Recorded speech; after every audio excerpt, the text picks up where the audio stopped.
రెడ్లకుంట ఇది మండల కేంద్రమైన కోదాడ నుండి 12 కిలోమీటర్ల దూరంలో ఉంది. సరైన నీటి సౌకర్యం లేక ఎక్కువ శాతం థైలాండ్ భూములు సాగుకు నోచుకోలేదు.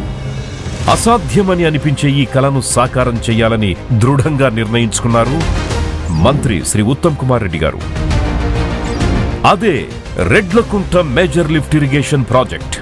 మరి స్థానిక ఎమ్మెల్యే పద్మావతి గారు మరి ఈ గ్రామాల రైతులు విజ్ఞప్తి మేరకు 400 ఎకరాలకి నీళ్లు పారే విధంగా రెడ్లకుంట లిఫ్ట్ ఇరిగేషన్ స్కీమ్ మంజూరు చేయడం జరిగింది. పనులు వేగవంతంగా జరుగుతున్నాయి. రెడ్లకుంట గ్రామ సమీపంలోని పాలేని వాగు జలాలను లిఫ్ట్ చేస్తారు. ఈ ప్రవాహం కోదాడ మండలం నల్లబండగూడెం, ద్వారకుంట, కాపుగల్లు, కూచిపూడి, రెడ్లకుంట, చిమిరియాల, రెడ్డియాల గ్రామాల పొలాల్లోకి చేరుతుంది. మా భూములకి వానల గురితేనే ఒక మూల బండేది, ఒక మూల ఎండిపోయేది. మాకు అలాంటి భూములల్లో మేము చాలా దెబ్బతినున్నాం. మాకు ఈ లిఫ్ట్ శాంక్షన్ అయినందుకు ఎంతో సంతోషపడుతున్నాం. ఈ ప్రాజెక్టు పూర్తయితే ఈ ప్రాంతంలో ప్రతి పొలం పచ్చగా మారుతుంది. ప్రతి గడప పండగ చేసుకుంటుంది. ఇది జననేతగా శ్రీ ఉత్తమ్ కుమార్ రెడ్డి గారు తన ప్రజల కోసం చేసిన జలయజ్ఞం.